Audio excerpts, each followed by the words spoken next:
Welcome inside Black and Gold. Steve Geller along with Jeff Nowak, bringing you July edition of our latest podcast, getting into some player rankings. We're going to be giving out grades at positions and really delving into the strongest and weakest spots on this team as we get ready finally for training camp this month.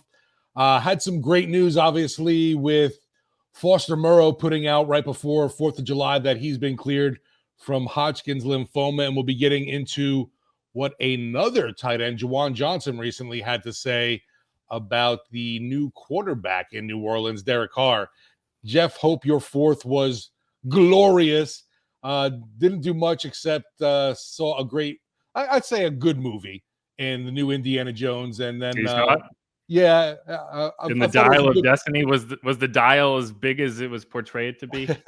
It was okay. I thought it was a decent send off for a character at least that obviously I grew up loving as a kid.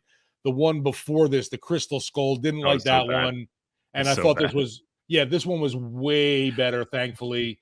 And like I said, a good send off for Indy, and then obviously at night it was all about fireworks, and I didn't have to go anywhere. It just seems like my neighborhood was great, seemed like ground zero for every single firework in America. Yeah, I didn't go out anywhere for fireworks either, but my neighborhood goes nuts. But I do have to say, if you are waiting until 10 p.m. to start setting off your fireworks, you're a jackass. There's no question about my entire neighborhood was blowing up at about 8:30. It was dark. Right. It was great. And then it's everyone stops, and all of a sudden someone 2 houses over from me at 9:58 is blowing up their backyard for 45 minutes. If you were just going to send up a couple, fine. I was ready. I go to bed around 10 o'clock. I'm old. Today was not a day off, right? If you want to do something late on Tuesday or on Monday, the day before the 4th of July, go right ahead. What the hell? I'm laying in bed just poof, okay. This was just unnecessary. It was already dark an hour and a half ago. What were you doing? Why wouldn't you doing this then when everyone else was doing it? My theory is they wanted all the attention. Anyway, so yeah, I've just been watching tennis, although it rained yesterday, so there's only 3 matches to watch, but I got to watch my boy Francis this morning. Looks good. Taylor Fritz got through. I only care about the Americans because America. That was my wife too, and she was so disappointed with Coco Gauff getting bounced early. Yeah, I haven't watched much of the women's yet.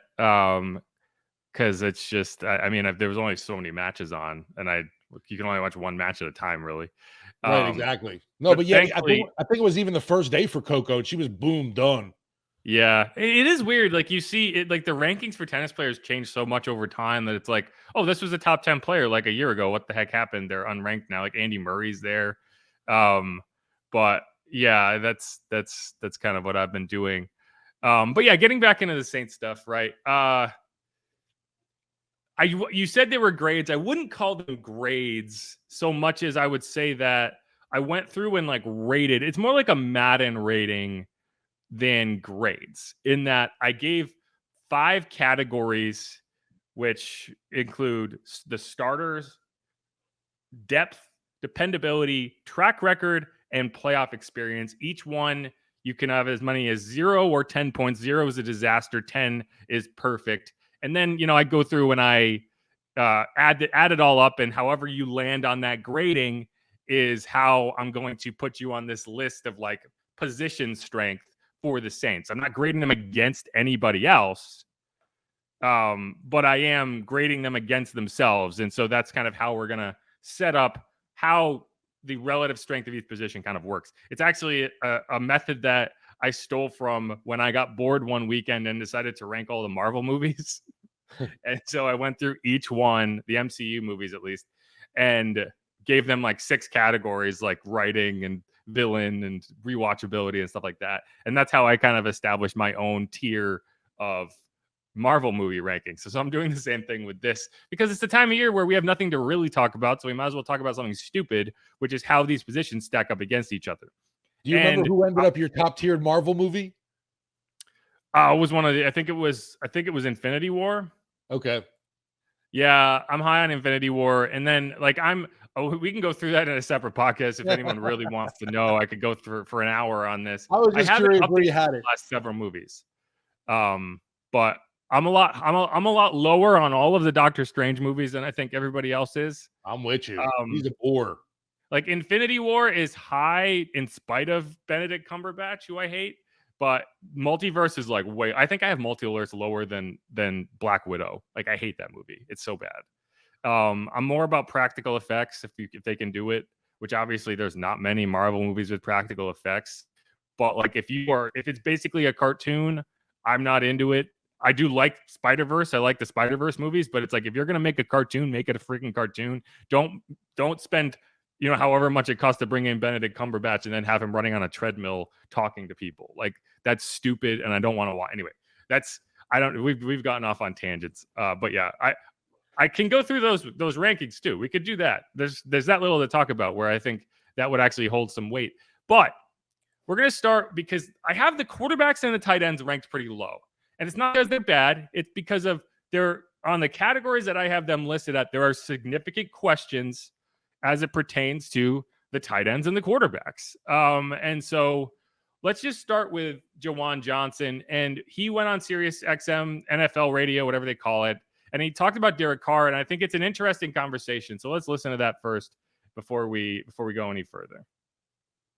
It honestly felt like we've been working with Derek for quite a while now. And so OTAs was really good, really smooth. And, he's given me more of a feel because he's an older guy. He's giving me a lot of Drew, going into the huddle, commending the huddle, the guys gravitating to him. These are things I've seen how Drew conducted the huddle, how Drew conducted the offense and things like that. So it's giving me similar feels. And so I'm really excited about what Derek has and how he's going to move this offense. Pete Carmichael now in his second year of kind of running the offense. I'm sure there will be some things that Sean Payton is still in his offense that you guys will continue to carry with you. But in what way are you guys maybe evolving a little bit offensively? Yeah. I feel like with Derek, there's a lot of things that you can do.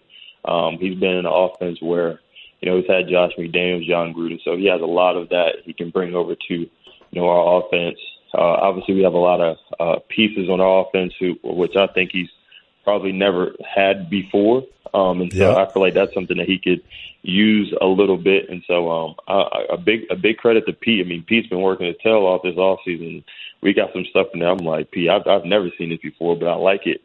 And so I'm really excited for Pete going into year 2. He's been behind Sean for so long, and so he's learned a lot, and now he's ready to blow up now. Yeah, so that was Juwan Johnson. And one of the reasons I have the tight end group ranked low is because I'm not projecting anything in these rankings. I am going based on A, what would I grade the starters at right now? B, what would I grade the depth at right now? C, what would I grade the dependability at right now? And so all three of those things are tough because, yes, Juwan Johnson, I think, has the potential to be a top-end starting tight end in the NFL, at least as a receiving option. I don't know if he'll ever be an elite blocking option, but that's okay. So I put him at and then for dependability, if I had to pick one thing Juwan Johnson needs to address this year, it is he can't disappear for long stretches, right? If you want to be a top-end receiving tight end option, you have to be consistent, like game in, game out. And while his numbers for last year were intriguing and impressive in terms of touchdowns caught, total yardage, everything ticked up, he did have long stretches where you're like, okay, where did Juwan go, right? His touchdowns, he had 2 against the Falcons, then 1 each against the Rams, Steelers, and Ravens. Those were back-to-back-to-back games. I would say that was his best stretch as an NFL player, right? So the Falcons, the 49ers, the Rams, the Steelers, and the Ravens. But, then you had that 49ers game where he had 0 catches on 2 targets and they got shut out, right? Like, that's not only his fault, but someone had to step up as a weapon in that game and didn't. And then you had, the final or the first, 8 games of the year, 7 games of the year, didn't catch a touchdown, right? So these are those moments where it's like, okay, if I'm going to grade you higher, I need to see consistency. And so this time next year, if I do this rating again, hopefully I can put him higher. But for now, the tight end position is actually the lowest graded position. And so that's where I want to get into with these gradings. Is everyone is between 40 and 28.5. So maximum of 50, minimum of 0. So if you wanted to double this up, you would be talking B, B minus, C. But I'm not going with letter grades. I'm just going with numbers. And so right now, tight end I have at 28.5. And the way I broke it down is, so starters I'm giving a 6.5. Depth I'm giving a 7, which I think is probably more than it deserves right now, just because I like Juwan Johnson, I like Foster Moreau, and I like Taysom Hill. But that depth could go away really fast, because if suddenly you lose Juwan Johnson, where are you looking at in terms of your receiving tight end? I'm not sure who you have, right? So I think that the starters at 6.5 is fair. The depth at 7 might be overselling it, but I do like the depth when everyone's healthy. I do like what Derek Carr and Juwan Johnson have been able to kind of get to already, in terms of Juwan is working on whip routes. He's working on watching slot receivers and kind of figuring out the tricks they use to get open. I talked to, what's his name? Clancy Barone, the new tight ends coach, and he had Juwan watching Julian Edelman, Brandon Stokely, Antonio Gates, guys like that, Tony Gonzalez, guys who use their bodies as well as anybody, so that he can do that too, because he has the athleticism. So I think it's interesting. Track record, I give it a 6. And then the one that really brings them down is the playoff experience grade, which I put at a 2. And it's the same reason that the quarterback position comes down, because I consider playoff experience in terms of trying to grade out a position to be a pretty important category. And I don't know. I think Juwan might have been on the roster his rookie year when they made the playoffs, but I don't think he played. Yeah. Foster Moreau, I believe, has 1 or 2 playoff games, but, obviously not a significant number. Then no one else, as far as I know, has any significant playoff experience other than Taysom Hill, who his playoff experience wasn't as a tight end. So that's at a 2. And so that's really tanking their grade. But I have tight ends as the lowest graded position at 28.5. Yeah, I can't blame you there. That was a huge question. I remember just going into organized team activities because we didn't even know about really a Foster Moreau, a Jesse James even in the mix early on. So the additions there at least helped solidify some of the depth at position. But I agree with you. If there, God forbid, is that injury to a Juwan Johnson, who becomes that top receiving threat now with this tight end group?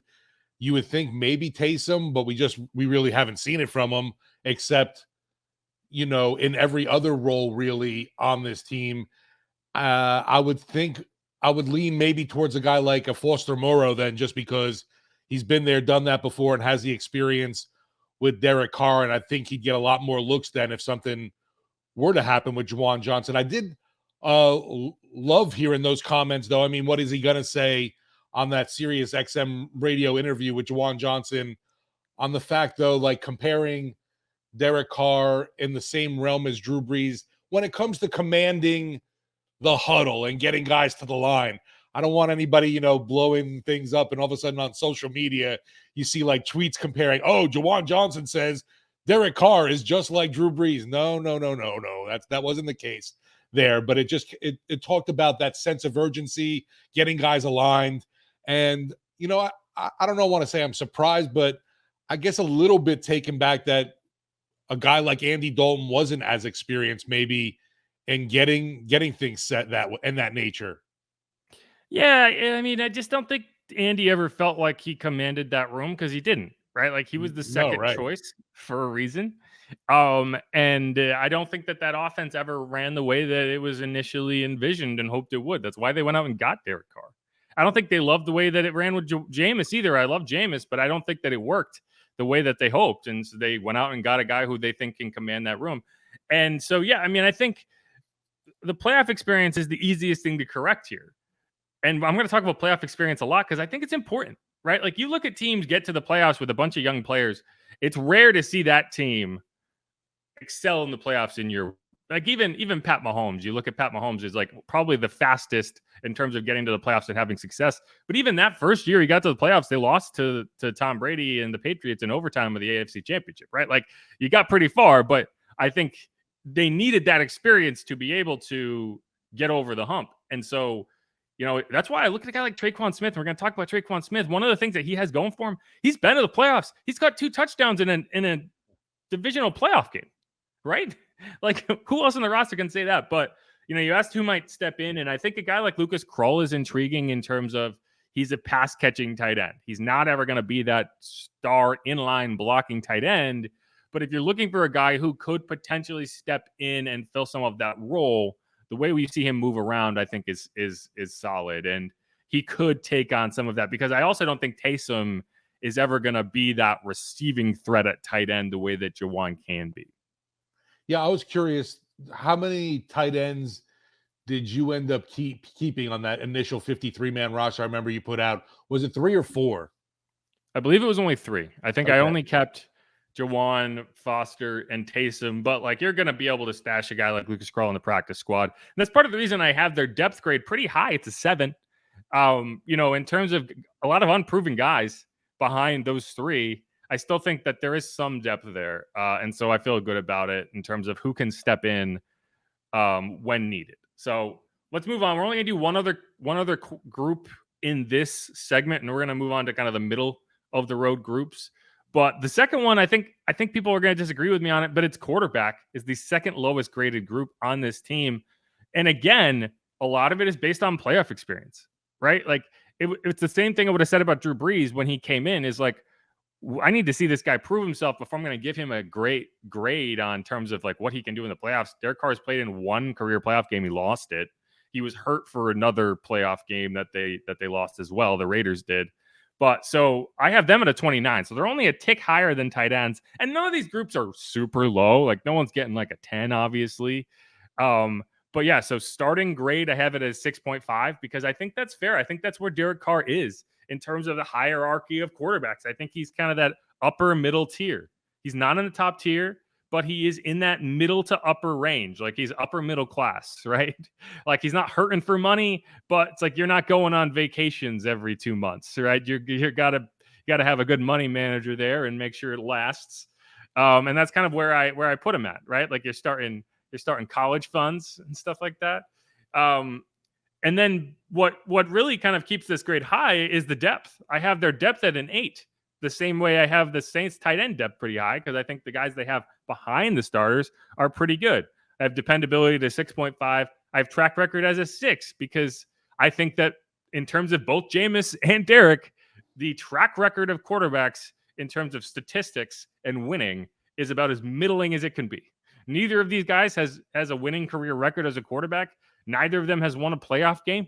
That's about as middle of the road as you can get, and I probably should put it lower in terms of that. Like, I think they can improve upon that, but I'm not putting it higher than a 6, and then playoff experience is a 2. So very similar, but tight end and quarterback, and that's why they're both at the bottom. So tight end 28.5, quarterback at 29, and it only gets higher from there. Yeah, a lot of, like you said, when it comes to especially the playoffs, unproven on this roster with, you know, obviously you got a rookie in Haener. Yeah. Jameis didn't do anything in Tampa, huh? I mean, he did a lot of interesting things. No, but I mean, but he never made it to the playoffs in Tampa. No. Right. And I mean, they had a couple good seasons in terms of win-loss, right? Like, not like great, but they never won the division. They never won a wild card. You know, that's just, I think the playoffs and the regular season are 2 very separate entities. And that's why I have that grade here, because I want to see someone who has showed up in the playoffs and had success, right? The Saints have players like that. And that's why I grade those positions a little higher. Like, even again, like a Traquan Smith. Like, I don't need you to be a guy who's showing up and being a star in the playoffs, but I'd like to see somebody in every position group who at least understands what it's like, who has been in that situation. And I can't say that about any of the Saints tight ends. And I can't say that about, you know, with the exception of Taysom Hill, but again, he was not really a tight end when he was doing that. And then I can't say that about any of the Saints quarterbacks. So that really tanks their grade, in my opinion. Yeah, the biggest thing, obviously, the Saints quarterback room, I think, has going for it is that step to the number 2 quarterback with Jameis Winston. He's almost on that level, I would say, as Derek Carr. I would say Carr is your better quarterback. a better than average quarterback, and Jameis is too. It's just the injury history with him has really caused the biggest problem, in my opinion. But I think if it came to that situation where you needed him, I feel pretty confident with him running the Saints offense at least. Yeah, and that's why like dependability and depth are important to me, because I think they do make the playoffs in 2021 if Jameis stays healthy. I don't know how deep they go, but I think they get there. They started 5-2. I mean, if they don't have a 5-game losing streak in the middle of the season, which is directly related to your starting quarterback going down, you make the playoffs. You missed it by 1 game, which, you know, the Saints sent out a clip of Paulson Adebo making a one-hand interception against the Falcons. Like, oh man, what a big play. And then you look up in the top left corner of the screen and it's got like the bug of the Rams and 49ers playing. And that was at a point where the Rams were up 17-0 over the 49ers, which at that point, that one-handed interception and that score in the top left corner of the screen, you're like, the Saints are making the playoffs, baby. There's hope. And then the Saints hold up their end of the deal. The 49ers blow that lead. I'm sorry, the Rams blow that lead and lose in overtime, and the Saints miss the playoffs. And it's like, man, that still triggers me to this day. Like that's a rough time. But yeah, it's to me like the knowing that if Derek Carr goes down for any period of time, like not even season-ending injury, what if he sprains his ankle and has to miss a game, right? You have someone who not only has won games at the NFL level, has proven that he can win games in this offense, has a puncher's chance against anybody. Just go back and watch that Falcons game week 1 where he had these crazy injuries and he was still able to lead that comeback. That makes me feel a lot better about the quarterback position. This time next year, this grade could be a lot higher because Derek Carr proves something that he hasn't been able to, which is that not only can he go out and be a successful quarterback in the regular season, he can do it down the stretch. He can do it in the red zone, which I know has been something that he's been gotten a lot of grief for the last week or so. And then he can go win a playoff game. But right now, I don't know that. And, you know, both of these quarterbacks, actually, when you look at their careers, they have been on teams that have been to the playoffs twice. That's not true. Jameis has played in 2 playoff games, technically, because he was on the Saints in 2020 when they beat the Bears and then and then lost to the 49ers, a game in which he threw a touchdown. Derek Carr has been in the playoffs twice. He played in 1 game. He was hurt for the second time. So that's right. Wasn't it that trick play the Saints stole from the Bears they used against him, right? To Traquan Smith, yes. Yes, right. Yeah. So that was the play that it was kind of that tossback play. Mitch Trubisky and the Bears ran it, and I can't remember the guy's name, but it was the same player, the same receiver who punched CJ Gardner-Johnson and got suspended. And he was wide open in the end zone. No one was within 10 yards of him. And the ball just went straight through his hands. And like, I still think like to this day that CJ Gardner-Johnson was playing defense from inside of his head on that play. But yes, that was the play. The next week, the Saints stole that exact play, ran it against the Bucs for a touchdown, Jameis to Traquan Smith, and it worked. And yeah, the Saints actually tried it again, by the way. They tried it this year with Andy Dalton. Okay. No, they used it. So Taysom had the ball. They did kind of a throwback to Andy Dalton, and Andy Dalton ended up getting sacked. And that was the play that, if you recall, everyone was like, Alvin Kamara was wide open on the left side of the screen. But it's like, no, the read is to Kevin White up the middle of the field. Just like that was the read in the playoffs to Traquan up the middle of the field. So it's not like he can just be like, you know what, I'm not throwing it there. I'm going to throw it over here instead. That's not the read. But Andy Dalton did not successfully execute that play. But that was the same play. Anyway, sadly, we said that a lot. Andy Dalton did not execute that play. That's such a good difference between like, okay, this is a quarterback who can run this play, and this is a quarterback who cannot. Yes. But yeah, it is what it is. They won that game. I think that was against the Rams. It was one of the games they won, so no one got mad about it. But it was a bad play. I mean, it was like a 12-yard sack. It was just a good example of a play. Why are you running that play right now? Right? Like it's when you look at Pete Carmichael and like you say, you've said this a few times of like, I've always been told Pete Carmichael was a more aggressive play caller than Sean Payton. It was like, yeah, because why is Pete Carmichael calling that play right in that situation? It's like when Sean decided to run a double reverse and lost. You know what I'm talking about? Yeah. Oh, yeah, absolutely. And I was like, what are you doing? Right. Why are we doing this right now? This is stupid. Don't do anyway.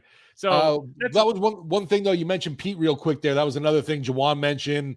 Nice to hear he's got a new bag of tricks, obviously, heading into this year. I wouldn't expect anything less, though. Yeah, I'd like to think Pete's going to be a little more comfortable because, we can talk about Pete's been around forever. That's the first year he's second year, but 2012 is kind of weird. It's so long ago. It's hard to even compare it. But that's the first year he has been kind of on his own as the play caller, not running Sean Payton's offense anymore. He's running his offense. And I think while it'd be easy to say, oh, well, he's been around forever, he shouldn't have had a learning curve. There's a learning curve there. And hopefully this year, and I think Joanna alluded to it, he feels more comfortable. He's able to execute some of that. But all right, those are the first two positions. We had tight end, quarterback. Those are the bottom two in my rankings. And I think that's going to tell you that I feel pretty confident about a lot of the positions on this team. There are a few that kind of sit in the middle. And so those are the ones we're going to get into in this next segment. But is there anything else, any parting shots you want before we close this one out and head into the second segment? Nothing with that position group. I think, it was pretty easily and laid out there and makes a ton of sense to me, obviously, especially when you're putting that emphasis on the playoff experience or lack thereof kind of thing. Yeah, that's the big difference between this group being in the middle of the pack and this group being at the bottom. And not every position group has playoff experience, and these two just don't. It's just the way it is. And you got to grade. I guess you don't have to grade because we don't have to do this at all, but we do have to put out a podcast. So if we are putting out a podcast and doing the grades, you got to grade based on something, and that's what I'm using. So argue with me on Twitter if you want, although I don't really use that anymore. Anyway, we're gonna keep going. This is Inside Black and Gold. I'm Jeff Nowak at Jeff_Nowak on Twitter. Steve is at Steve Geller WWL. You can follow the show as well at Saints_pod. We're gonna come back. We're gonna go through the next 3 or 4 positions based on how long it takes us to talk about them. So stick around for that.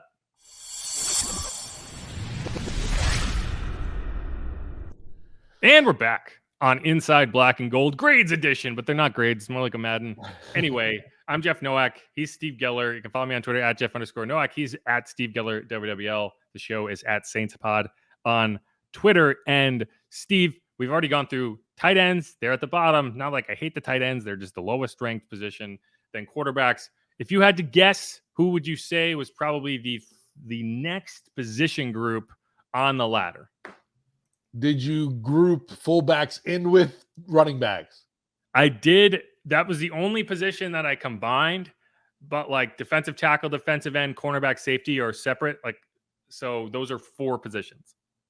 I will actually go linebacker just because I think that's one of the weaker spots on this team, except for their 2 main dudes. Close, and for the same reason you say. The depth score really hurts them. But no, it's actually defensive tackle right now. Okay. And I think when you look at the defensive tackle roster, it probably should be the most concerning one. You did spend a first-round pick on it, but it's a first-round pick that you don't really know exactly how he's going to contribute year one. You look at the names on this: Colin Saunders, Nathan Shepard, Malcolm Roach, Brian Brzee, Jerron Cage, Prince Emili, Jack Heffler. Now, what saves this from being below quarterback and tight end is exactly what we talked about in the first segment. And for one player specifically, and it's Colin Saunders with his playoff experience. So I have them at 29.5, which is slightly above quarterback and slightly below linebacker. But the grades, so starters, I have it a 6, depth, I have it a 6, dependability, I have it a 6, because these guys have been reasonably healthy. Whereas that's a concern I have for some positions. Is man, this guy can't stay healthy and we're seriously depending on him. So that's a grade that's going to be interesting. But dependability was a 6. Track record is a 4, just because there's so many players here and we're combining them, right? I'm not just talking about Colin Saunders' dependability. I'm talking about the entire group. And then playoff experience, I have at way higher than it should be, but it's a 7.5. And that's one player who is holding that way, way up. And it is Colin Saunders. Is a guy who we talked to after he signed. And one of the questions I asked him was, how do you bring that? What are some of the tenets of the Kansas City Chiefs who win every year that you can bring in? And one of the things he talked about was just consistency, right? Doing the same things over and over again. It's not a question mark. Like one of the things he said was Andy Reid made sure that whenever they went on the road, they arrived at the exact same time. And when you're playing in a bunch of different time zones, right? That's not easy to do. Like they're different distances. You somehow but if they arrived at 4 p.m. in LA, they were going to arrive at 4 p.m. in New England. They were going to arrive at 4 p.m. in London if they traveled to London. And they just had to shift when they left to make sure that's when they arrived. And that's the type of thing that he would do. And he's a lunatic to some degree. Like he would wear Air Force Ones every day and color in the circle around the F and then a line. So it said like AR1 for Andy Reid 1. Sorry.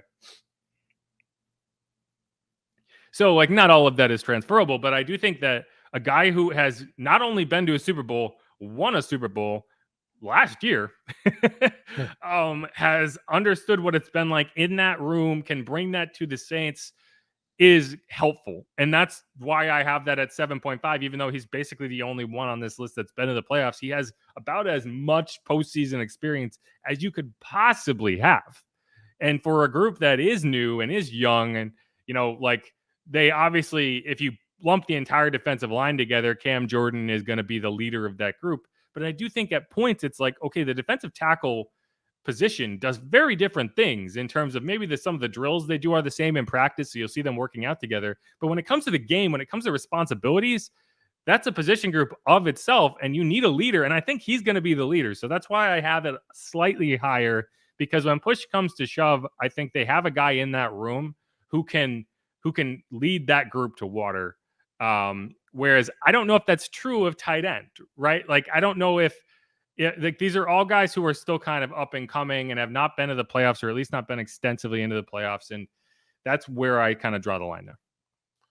Yeah, defensive line is definitely a huge question mark. You mentioned, obviously, the guys with the experience are guys with experience pretty much elsewhere. Obviously, we have a guy like Malcolm Roach who is back in the mix for this team. But yeah, Saunders and Shepard, we still haven't seen what they've done in the black and gold. Saunders, great track record and experience coming from Kansas City. We'll see how we translate over here. And I think you're spot on with the fact that he's going to be the voice, that leader of this group. Gotta be.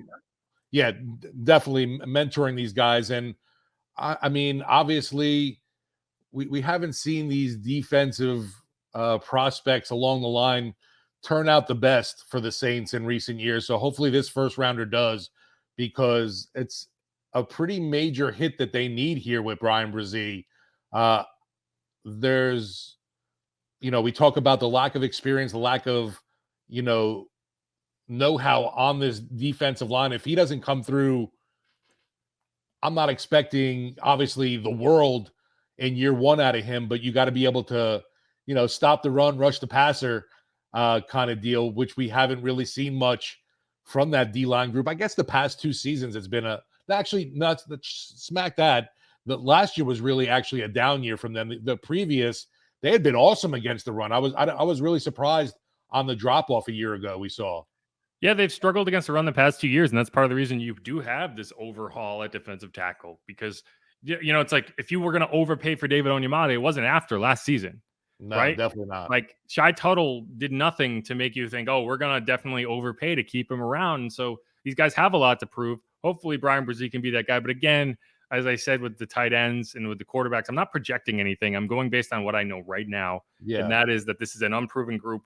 And so that's why they're third from the bottom. They're only slightly below linebacker. So this was a 29.5 of the defensive tackles. The next position is linebacker. They're at a 30. So you're talking pretty close here. And what helps them stand up above the floor is Demario Davis has been that good. Pete Werner has been very good. What hurts them is the dependability from Pete Werner, and then the depth behind Pete Werner, which does not exist. So from a starting perspective, out of 10, I give them a 9. Like the linebackers, I'm putting it a 9 out of 10, which is only one other position group got a 9 for the starters. But past that depth, I give them a 3. Because where is the depth? There is none. Zach Baun? God, I don't want to trust Zach Baun. I like Zach Baun, but geez, he's done nothing to make me feel confident about trusting him.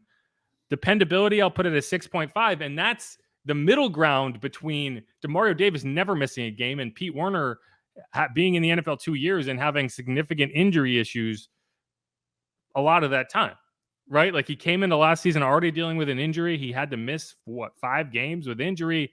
He's been really good around that, but can I depend on him to get through a full season? And that's that combination of dependability and depth issue makes me very concerned.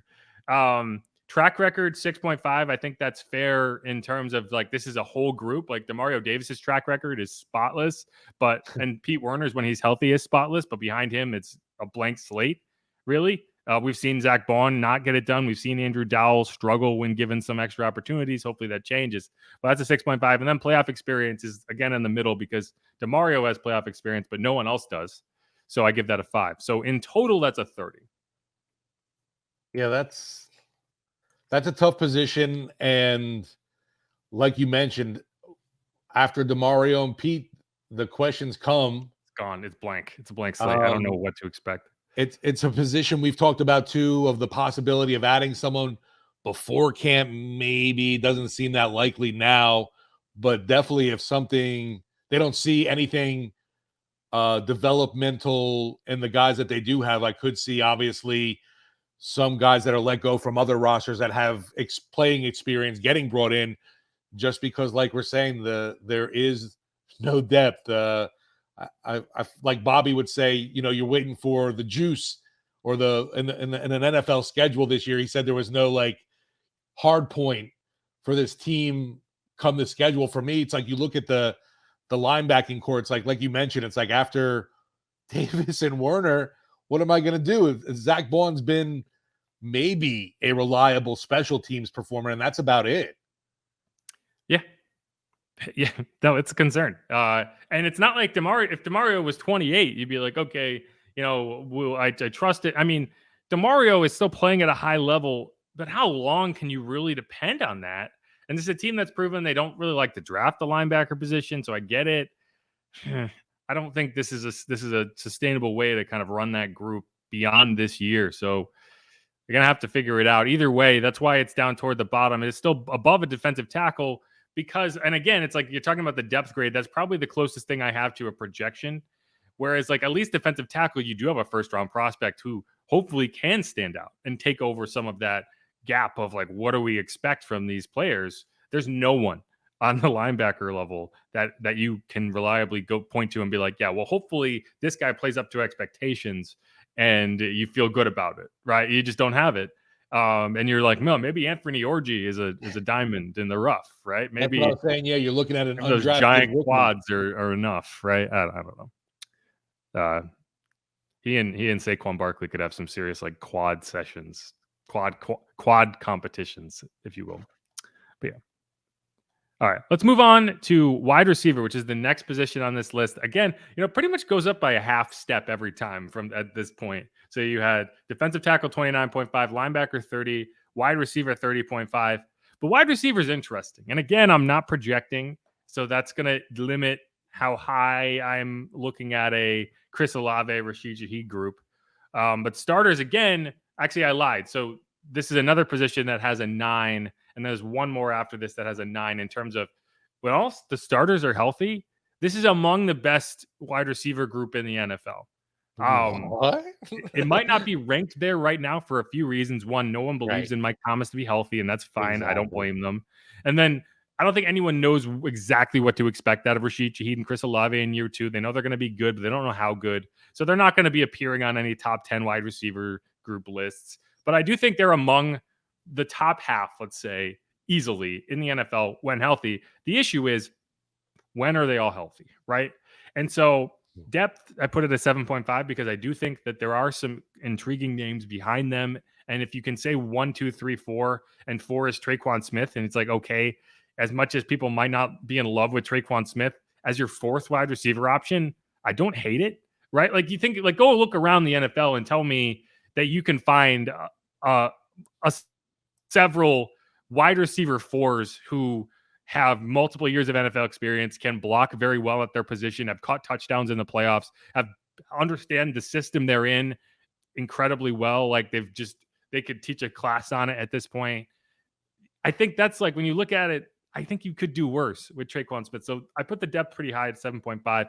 Dependability, I have it at 5 because we've seen this wide receiver group go in and out in waves. Like the reason Rashid Shaheed is popular this year as a breakout candidate and people expect a lot from him is because this group was so undependable last year that the undrafted guy that you brought in as a return ace ended up getting significant run as a wide receiver and excelled. And that's a good thing for Rashid Shaheed, and it's a good thing for the Saints that they were able to identify him. But like, if this group was dependable and healthy, he would have never gotten on the field. So I still put that dependability score to 5. Track record 6. Playoff experience, probably unfair. I probably should tick this up. I have it at a 3. It should be higher because between Traquan Smith and Michael Thomas, there is significant playoff experience there. So I'm actually changing my mind midstream here. I'm going to put playoff experience at a 5. Picks it up to a 32.5 total. Thankfully, I don't have to change that much because it only moves them up 2. So I actually take that back. Wide receiver, I'm moving up to 32.5, which puts them slightly above the 2 lines and safety. But either way, I think like generally speaking, this is kind of right in the middle. Could go either way. And I think that this is a position that could be a star on this team. But right now, I just don't know enough to say that. No, I love that too. It's like you look at it, the big 3, obviously, Mike T, Olave, and Rashid Shaheed. Those are the 3 main wide receivers, I think, going into this season. And yeah, even Rashid Shaheed, unproven still return specialist. You really thought that was going to be his role. Absolutely electric stuff last season. We'll see what they draw for him this year.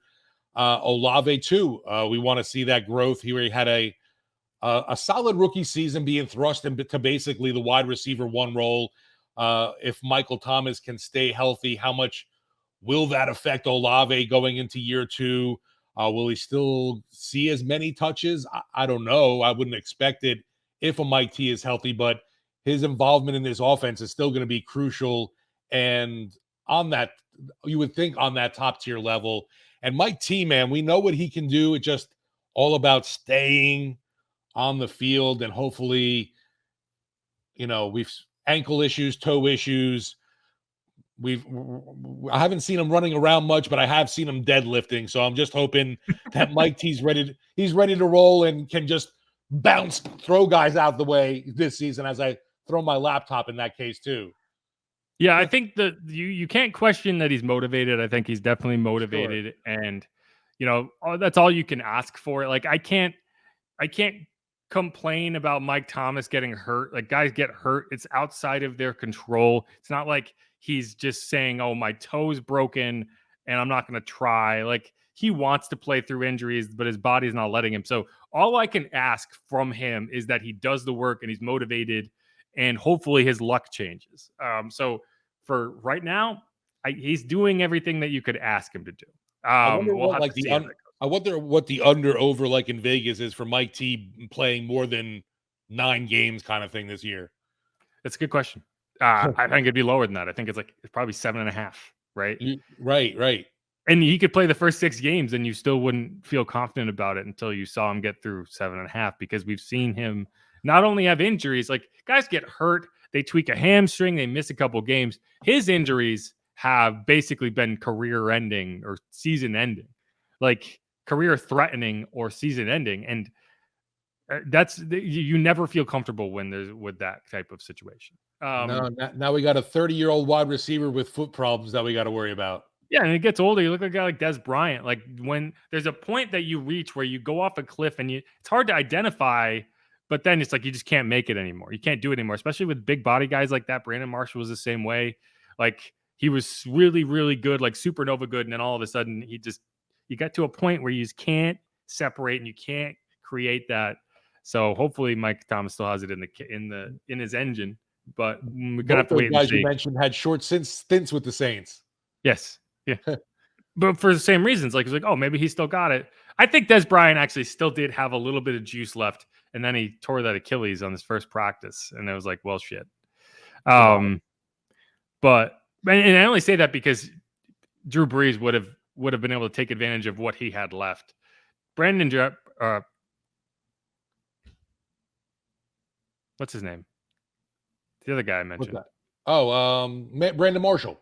Brandon Marshall. I forgot his name. Like, I think he was completely out of it when he showed up. But it was like, let's see what he has, and he didn't have it. I laughed one time in the locker room. He proclaimed himself as the best scout team wide receiver on the team. He probably was. I thought that was funny. Yeah, good for him. At least he understood where he was. Right. Yeah. So I did adjust these grades slightly. So we went through wide receiver, but they are now ranking slightly above offensive and defensive line. So wide receiver, I have it at 32.5. I have the offensive and defensive line at 31 for different reasons, but for the sake of time, we'll go through them together. Defensive end, it's funny because you have all of these names on here, and kind of like with the linebacker room, the grade itself is pulled so far up by Cam Jordan existing in this group, and there's so many question marks behind him that it's tough. But I have the starters. I have it as 7. Whoever it is, I assume it's going to be Peyton Turner. Maybe it's Carl Granderson. Maybe Isaiah Foskey blows the doors off and wins that starting job out of camp as a rookie. I don't know, but like Cam Jordan would be at a 9, even at this point in his career, in my opinion. And then whoever it is, you're probably putting at a 5 or a 6, and so it averages out to a 7. Depth, I have it as 6. I actually think that's probably unfair, but because Peyton Turner has been so inconsistent, and because I don't know what to expect out of Isaiah Foskey, and Carl Granderson, I think, is a solid rotational player, but he shouldn't be your starter. I have it at a 6. Dependability, 6.5. Again, Cam Jordan would be at a 10 here. There's no one more dependable than Cam Jordan. Right. The only reason it's as high as it is because of Cam Jordan, because beyond that, could be anything. So 6.5. I also think Isaiah Foskey is probably, in terms of availability, he's going to be right there with Cam. I think they share a lot of traits in terms of the amount they work and just their kind of durability. But so 6.5. Track record, 6.5. Again, like this is all making Cam look worse than he is, but in reality, Cam is saving this group. And then playoff experience, 5. Again, Cam, as much as you could hope for on the Saints roster in terms of been to the NFC Championship, been in the playoffs so many times, and then everybody else zip. Tano, I guess, has been there with the Chiefs, but and then so total 31, and I just think that's the question. It's like what you're going to get out of Cam. You kind of have a question mark everywhere else. And there's too many positions on this roster as I go through this, too many positions where you have one guy at the top of the roster, the depth chart, and then just you're hoping someone else can jump up and be that reliable player at some other key positions.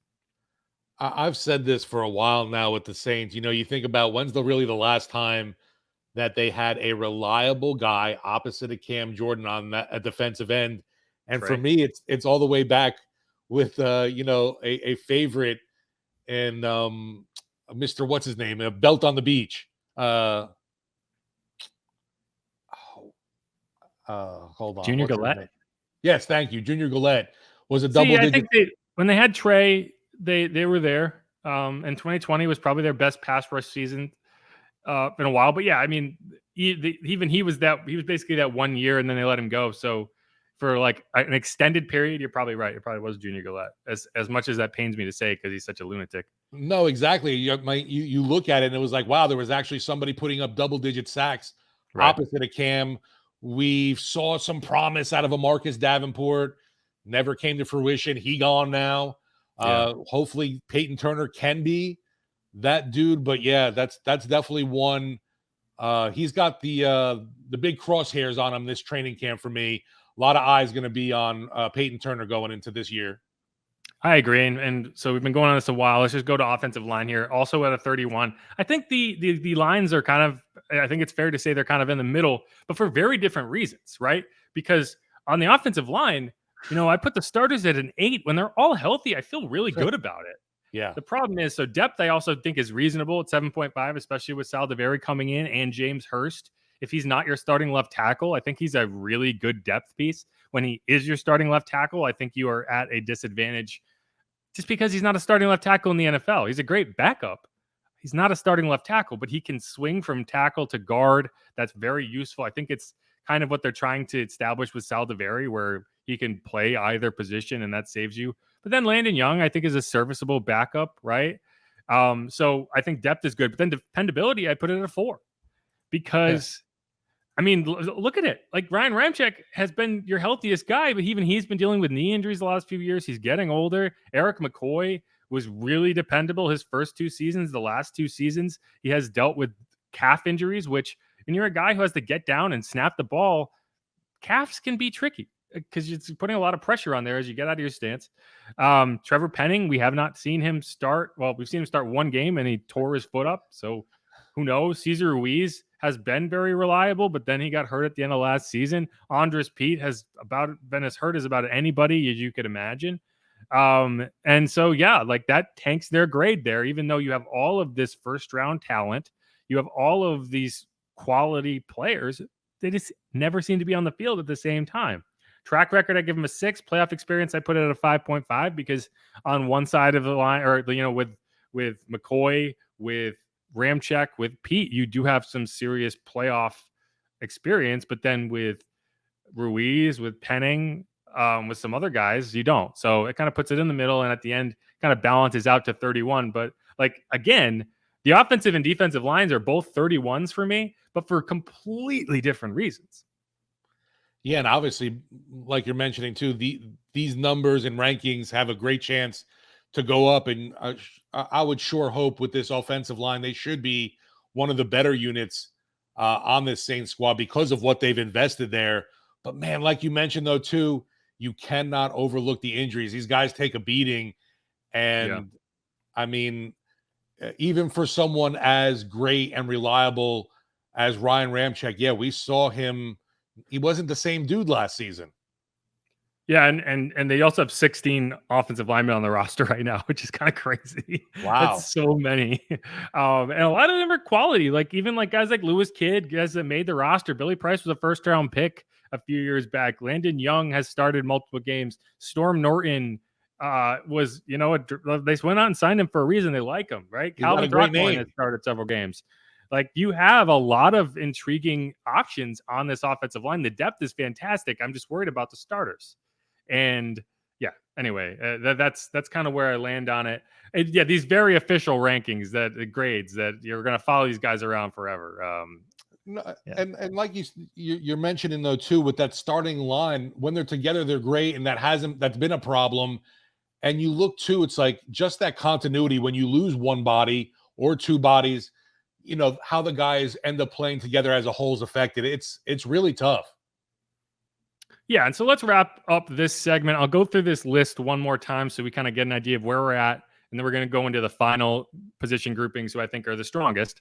And so 28.5 tight end, 29 quarterback, 29.5 defensive tackle, 30 linebacker, 31 offensive line, defensive line, 32.5 wide receiver. And again, these grades are based on 5 categories, all graded from 0 to 10 on a scale: starting quality, depth, dependability, track record, and playoff experience. So all the position groups that I have not are somewhere above that.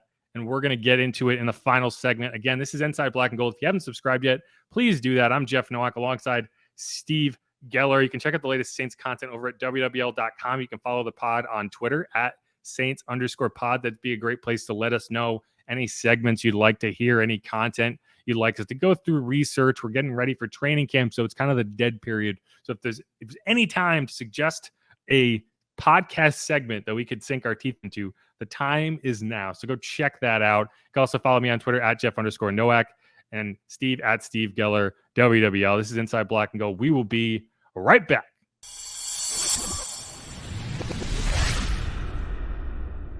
And we're back. One more segment here on this dead season edition of Inside Black and Gold. I'm Jeff Nowak. He's Steve Geller. The Saints are about 3 weeks, give or take, away from the start of the 2023 training camp. They still have not announced official training camp dates, which we have to be getting at some time in the next week or so. I can't imagine it takes much longer.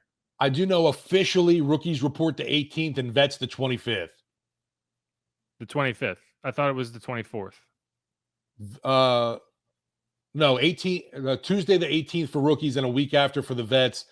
But then I'm assuming the first practice would be the 26th that we're at, but we haven't, like you said, gotten any official word from the team. The Yeah, NFL put out those either reporting the dates. 26th or the 27th, because they have a press conference with Mickey always the day Right. before, and I think that's required by the NFL. Like, I don't think if he had the choice, he wouldn't. It's kind of like the draft press conference, though. It's a whole. Maybe it's better than the draft press conference, though, because going in to the draft, they're not revealing anything to us. Yeah, he's not as guarded in this one, and there's also information that is helpful for him to give us. Whereas as far as the draft, it's like just a competition to see who can get anything even remotely interesting out of him. Not even like useful information, just like, well, that was interesting. That's how they put their magnets up on the board and stuff like that. Right. You know?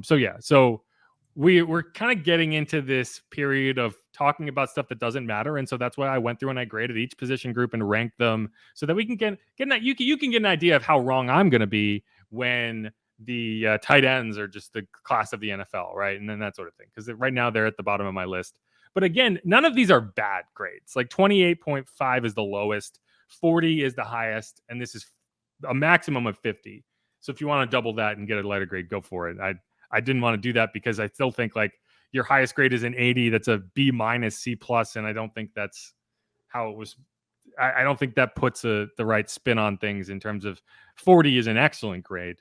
I'm not comparing them to other NFL teams, just comparing them to themselves. But to me, a 40 would be among the best in the NFL at the position that has it. We're going to get into that.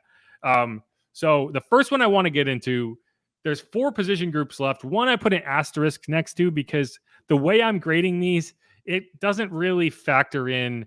You don't need depth at special teams, right? You just need one really good kicker and one really good punter and one really good returner, and they typically don't get hurt. So it's not somewhere that really makes sense in these gradings. But I do have special teams at a 37 because I think that from a starting perspective, I put them at a 6. I think that's fair. From a depth perspective, I'll put him at a 7. Dependability is 6. Track record 8, because as much as Willett sucked last year, he does have an excellent track record. Blake Gillikin has a great track record. I feel good about Rashid Shaheed as a returner. I feel good about the guys they have behind him, right? I think it's going to be a competition between Blake Grupe, Will Lutz, Lou Hedley, Blake Gillikin. It's too many Blakes. There were times last year I thought Gillikin had an up and down season. It was very inconsistent at times, but there were definitely moments where he was able to pin folks, which was impressive. And then other times you were left scratching your head. So, yeah, I just thought there was a little bit of inconsistency from Gillikin last season, making that case for a competition going into this year's camp even. And it's funny, like if Blake Grupe ever did beat out Will Lutz, you would end up having your kicker and punter both named Blake with the same initials. BG. And then Lou Hedley is just kind of a fascinating guy. But like that grade doesn't matter. Have him at a 37, which would be the second highest grade on the team. But I would not consider, like, it's like if you went around the NFL and graded these, they would probably be in the bottom half at a 37, because the way this stacks up, like every special teams group would grade high. So I'm kind of taking them out of this in terms of putting them on their own and saying 37, which really I think should be a lot higher than 37. So I'm just going to put like an X through that now and say, I think the special teams group has the potential to be good. And they need to be better than they were last year. I think Blake Gillikin actually had a rough season, and it's just hard to gauge how good a punter is doing if they're not like kicking the ball, like if they're not just shanking it, right? But I think in terms of the track record that he had established in that 2021 season where he was changing games, like I think the Washington game, the game against the Commanders, when he punted the ball inside the 3, like 3 different times, and basically took every hope that they had away from them because they were constantly starting drives inside their own 5-yard line. One of them was an interception down at the goal line. Another one was almost a safety with a bad snap. He didn't really do that last year. He had opportunities, and I think in the like the number of times you saw him make kicks that changed games in the positive in 2021, you saw him fail on opportunities or shank kicks in those chances in 2022. Against the Bengals is a good example where the Saints were kicking it back to the Bengals up 3 late in the game. And that was, everyone's going to blame Tyrann Mathieu and I think, I don't know, Justin Evans. I can't remember who, maybe Bradley Roby on that Jamar Chase touchdown. But one of the reasons that they had such an easy time getting to that position was because from a spot on the field, which is about the 40, where you could have split field position and made the Bengals had to drive the length of the field. Instead, it was shanked out of bounds. And so it made it, they only had to go 60 yards to score a touchdown. And they did it really quickly. So it was easy to forget the punt. But if you put them inside their own 10 and you set up the defense and give them a lot more opportunity to do something and make a play, that's a different game. They might still lose, but the punter did not put his defense in a good position. And so I think Blake Gillikin, I almost called him Blake Griffin again. Blake Gillikin, probably, if you asked him, he would say he didn't have his best year. And I think he has to step up this year too. Yeah, and like you were just touching on there, it was really surprising considering how much of success and what a difference maker he was in 2021. And even in the preseason, remember, he boomed that punt in Green Bay. 81-yard kick. Right, and then ended up getting drug tested randomly afterwards. Yeah, well, I mean, the leg's always going to be there. The power is going to be there. It's the I don't even know what to say accuracy. It's the big moment kicks that have a lot more weight. Then it's like, I know that you put him at the 20-yard line, he can boom it with the best of them. But it's like when you're kicking from your 40 and you have a chance to pin them, that's where you got to do it. Yeah, and I mean, I would say overall, obviously, the special teams, when you look at the kicking, at least punting and field goal, was a pretty big letdown last year. Yeah, at a position where for years it was one of the Saints' biggest advantages. Yeah. They were, I don't want to say they were bad. Like, there's a lot of teams that are bad on special teams. I don't think the Saints were technically one of them. But when you lose that advantage, it becomes a disadvantage, right? And so that's why it's hard to gauge because, like, they were not bad. They were just on par with a lot of the average special teams groups around the NFL. And even in the kick return game, like, they didn't have Deontay Hardy setting up these big returns. Rashid Shaheed was fine, but he wasn't great. I think he'll be better, but either way. So we saw him stumble a few times. Yeah, he didn't break any games open. He didn't set up any huge moments. He was consistent. And you need consistency out of the kicking game. For it to be a weapon, it needs to be good. You need to be elite, and they just weren't that. So hopefully they can get back to that. But anyway, that's kicking, or that's the special teams group. We're going to kind of put them out there. The next highest, so we went tight end, quarterback, defensive tackle, linebacker, offensive line, defensive line, wide receiver. The next group up, which is graded at a 33, and tied with the next group, is safety. So that's Tyrann Mathieu, Marcus May. Then after that, it's another position where I'm not sure who factors in. Kind of like defensive tackle, I feel a little bit better about it because I think Jordan Howden is going to be a good pick. I think from what we've seen, I think he's going to be a contributor. He kind of reminds me like the same way CJ Gardner-Johnson early in his career. You could see it. You could see the vision. You could see the athleticism. You could see he was an NFL-ready guy.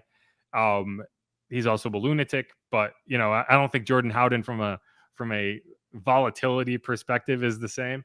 But from an athleticism, from a perspective of you can see him impacting the game in positive ways from the start, I put him in that category. So the starters I have at a 7, depth I have at a 6, dependability I have at a 6.5. These were tough because while Tyrann, I think, was as dependable as you can get. He played in all 17 games. He led the team in solo tackles. As much as people like to drag on him earlier in the season, and he did struggle to start, he really came on middle of the season, late in the season. He didn't miss a game. I think that dependability-wise, he's as good as it gets. And Marcus May, hurt, might get suspended. I don't know what to expect, so that kind of drags it down. Because if it was just Tyrann Mathieu's dependability grade, I'd put it at a 9. If it's everybody else, it ends up at a 6.5. Then track record 6, playoff experience, just like Colin Saunders, I'll put it at 7.5 because Tyrann Mathieu is another player who knows what it takes to get to a Super Bowl. He knows what it takes to win a Super Bowl. He knows what it feels like to lose a Super Bowl and to get kind of your soul taken out of your body by Tom Brady. And that's useful experience. So I put them at a 33, which is right in the not in the top, but it's pretty close. Yeah, and there's two players here. Obviously, you mentioned Howden already, but also a guy in Smoke Monday. Curious to Fan see, favorite. yeah, For some reason. what he's going to bring. I mean, yeah, like when you got a name like that, everybody is intrigued to see what he's going to bring to the table here. And unfortunately, yeah, injury cut his season short a year ago, so we don't have much to go on there. But the safety position, yeah, you like you mentioned too, even with Tyrann Mathieu, there were questions last season because it was like everyone was like, oh, he's lost a step, he's done, he's finished, he's washed up. The Honey Badgers, he comes to New Orleans and he's cashed out, he's finished, he's washed. And that wasn't the case at all. Yeah, like you mentioned, there were struggles early on, but definitely one of the brighter spots in the secondary, for the rest of the season. I think he has, you say lost a step, and I think that's kind of a pejorative to some extent. But I do think, like, when you're talking about veteran players, you are going to lose a step. But there's kind of an inflection point where, same as DeMario Davis right now, is like, yeah, he's in his 30s. Of course, he's not at his peak athleticism, right? That's just not how it works. Like, just father time wins eventually. But when you're a veteran player, there is a point where your understanding of the game combined with your athleticism allows you to play faster than your body might have allowed. Like you could have played faster earlier in your career, but your brain and your body were not in sync. So you were making up for maybe being slightly out of position by using that athleticism. Now you aren't out of position. And so your athleticism is still enough to get the job done. That's where DeMario is, in my opinion. And that's where Tyrann is. Now, if you're asking him to chase down Jamar Chase, he's going to have a hard time, but you got to put him in the right positions and he's got to understand where he has to be. And I think he does. And last year, one of the difficulties was he was trying to make up for the fact that he didn't have a starting deep safety. He didn't have a starting safety across from him that he knew. Like Marcus May, what did he play? 8 games? Like, that was a difficult position to be in when you're learning a new defense, when you have a lot of pressure on you to deliver. And I think the defense as a whole struggled, especially once Marshawn Lattimore went out. So, I do think that Tyrann, he's not what he was maybe in like year 3 in Arizona or even that Super Bowl winning season with the Chiefs, but he's still a very good safety. And he's still someone that I trust implicitly to lead this group. Right. Because there's something to be said for that. Smoke Monday, I'm not going to talk about him until there's something to talk about. And right now there's nothing to talk about. I mean, he's been fine. I'm not gonna blow smoke into the Smoke Monday train just because people want to hear about him. He hasn't really done a ton. And that's something you could say about a lot of people, right? And I've been watching Jordan Howden more closely because he's a rookie who they drafted and I think has looked good. I think Smoke has been very much in the middle of the pack, and he's going to have a chance to elevate himself during training camp. But I'm not going to sit here and pretend that anything I saw from Smoke Monday during OTAs or minicamp is making me scream, oh my God, Smoke Monday is going to make this roster. He could very much make the roster. If I had to pick a dark horse, which I've been on from the beginning, you can go back and check the tape. It'd be Anthony Orji in terms of a guy who you might not think is going to make the roster, who I think is going to make the roster, right? A UDFA. He's the only one I have making the roster. Smoke, he's going to compete. And if he takes a roster spot, who's it going to be? Is it going to be Jordan Howden's roster spot? Because I don't think it will be. Right. And then you have guys like Jonathan Abram, Ugo Amadi. How many safeties are you going to keep? That's the real question. And that's where you can decide whether you want to keep them around. But for now, I put them at a 33. And so let's move to the other 33, which is running back. And this grade should be way, way, way higher than it is. And it is 100% Alvin Kamara's fault. But yeah, so starters in terms of Alvin Kamara, Jamal Williams, I could not ask for better. 8.5 probably could be a 9, maybe even a 9.5 if Alvin isn't coming off of the terrible season that he had. Depth, I put it at 7.5, which is among the highest depth grades I've handed out. Then dependability, I'm putting it a 4 because I don't know how many games you're going to get out of Alvin Kamara. How is he going to be used? How is he going to work with Derek Carr? haven't seen anything from Kendra Miller yet. Is he going to be 100% in training camp? Is he going to be able to fulfill the needs of this offense when Alvin Kamara is inevitably suspended? I don't know. And that's why this grade is only a 33. It should be higher. It should be closer to a 40, but it's not. So I have durability, dependability at a 4, track record at a 7, playoff experience at a 6.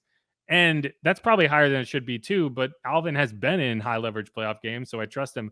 Jamal Williams has been in high leverage playoff games, so I trust him. And then you kind of go down the line and you have fullbacks and stuff. But yeah, I have them at a 33. This should be, I still have them a tick above the safety position. Even though they have the same grade, I put them because you have these really intriguing names. But Alvin, as much as I love Alvin, one of the pitfalls of this season is going to be, can this Saints team navigate his absence, his planned absence, and not planned because they want it, planned because they have to plan for it at a level that they can maintain their status. It's like, can they go 3-3 in those games? Can they go 2-4 in those games? If you go 1-5 in the games that Alvin misses, that could tank your entire season, right? And we saw this in 2020. When he missed games, they struggled. That 5-game losing streak, it wasn't just Trevor Siemian being the starting quarterback. Alvin Kamara also missed, I want to say, 4 of those games. And so can you overcome that? That's why you went out and got Jamal Williams. That's why you drafted Kendra Miller. But it really does do a number on my optimism for this running back group and for this Saints offense. And that's really frustrating. And I'm taking it out on Alvin in these grades. Yeah, and behind those 3 that you're mentioning, what do we have right now? Only Eno Benjamin, right? Yeah, I mean, how many teams have a quality 4th running back? No, right? I'm just thinking about what else is there, considering what could happen with Alvin. Yeah, I mean, Benjamin, again, like kind of like I was saying with Traquan Smith, like how many teams have a 4th running back who is youthful and has played in real situations? Benjamin and the grand scheme is probably up there on that list, right?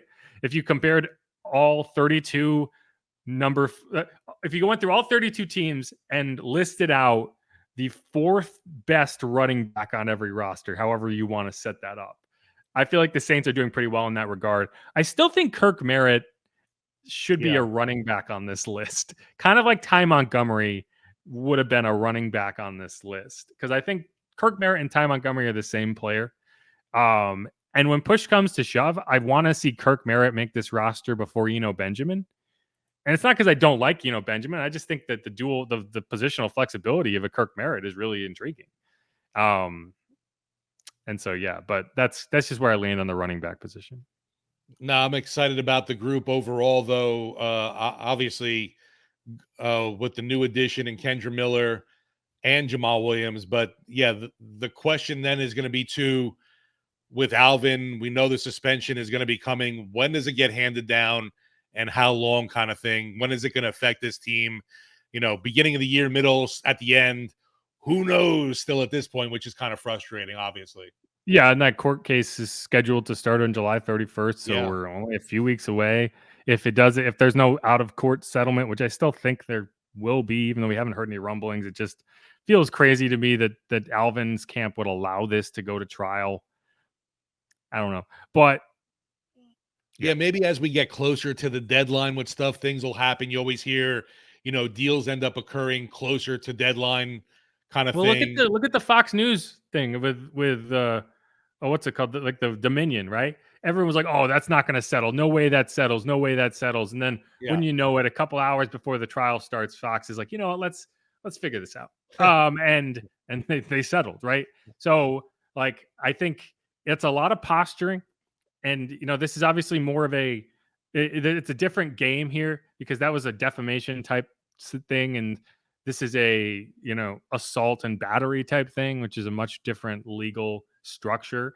But at the end of the day, money talks. And the biggest concern is obviously you keep hearing these talks of, oh, Alvin Kamara could end up getting time in prison. I really don't see that happening, but man, that would be unreal.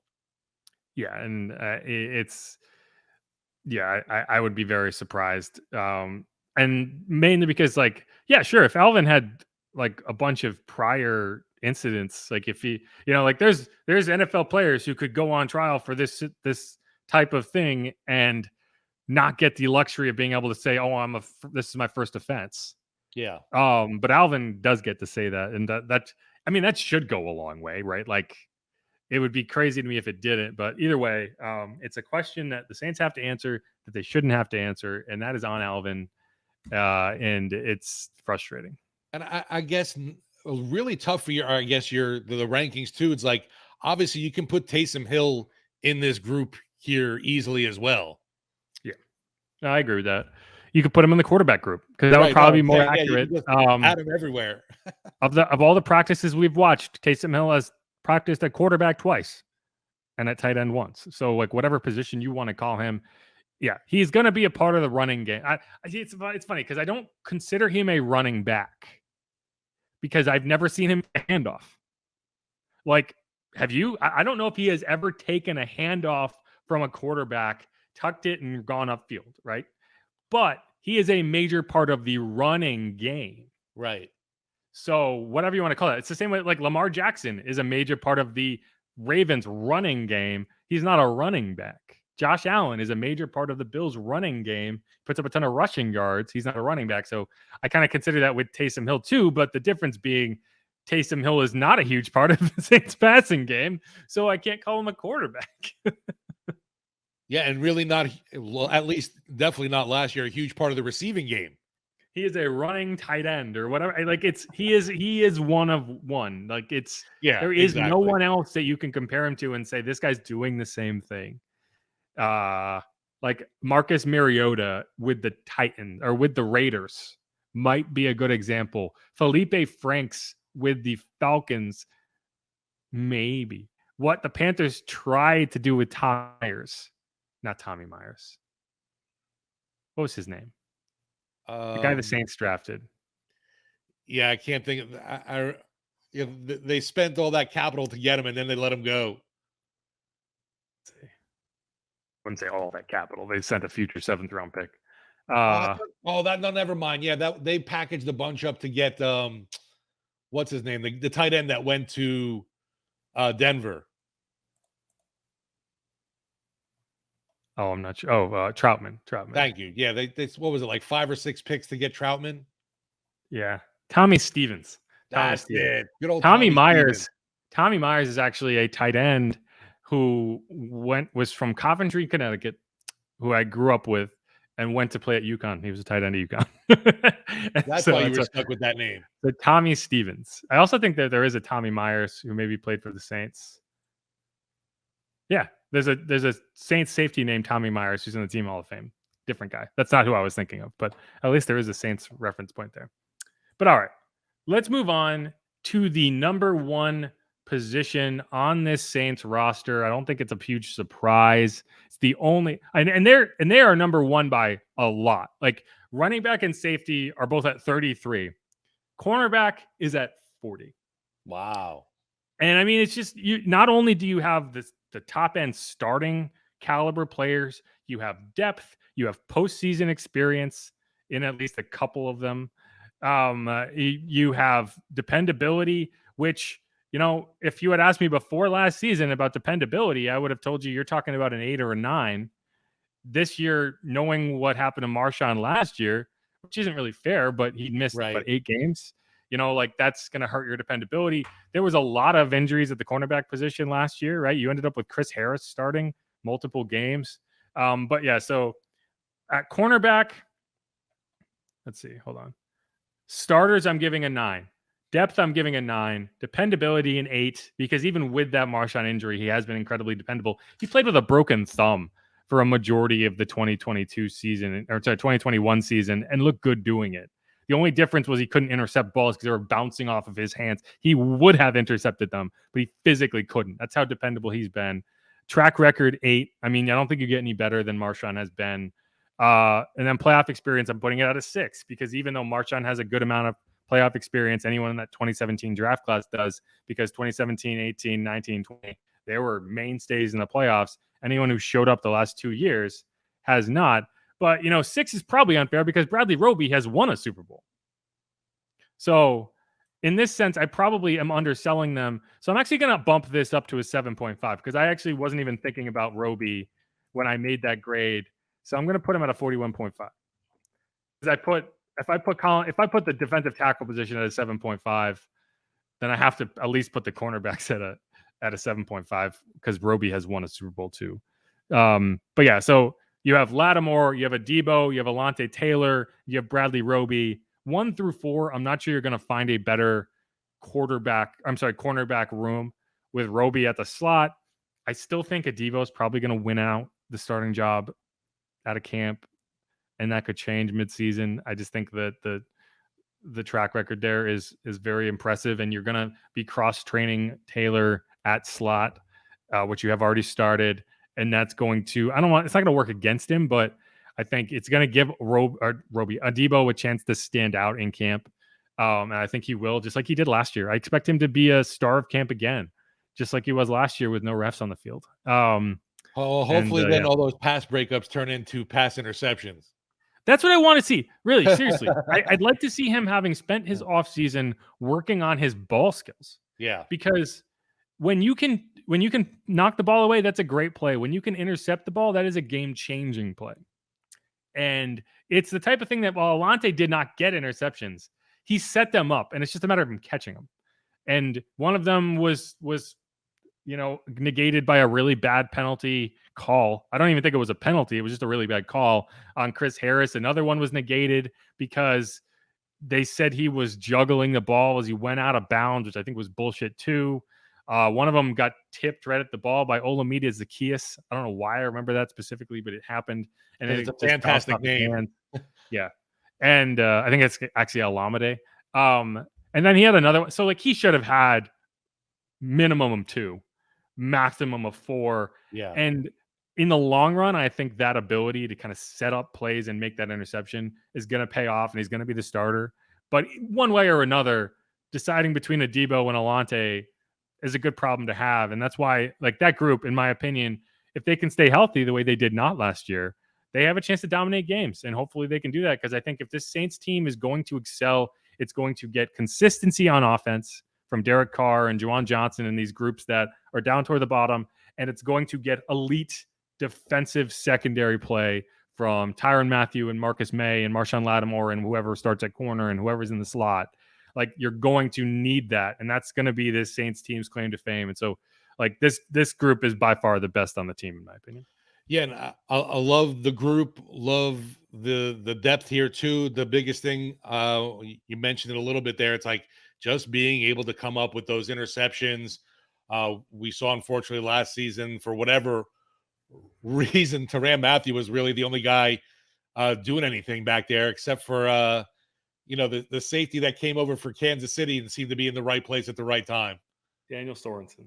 Yeah, I don't even know where he is now. I think he's a free agent. I don't think he signed anywhere. Yeah, not like he was anything special, but it was ended up being a decent depth guy for this team last year. But anyway, yeah, the interceptions have to come for this group, and not having Marshawn obviously for a good chunk of last season hurt. Seeing him come back game 1, boom, game winning pick 6 against Philly was huge. And yeah, he just makes that difference out there.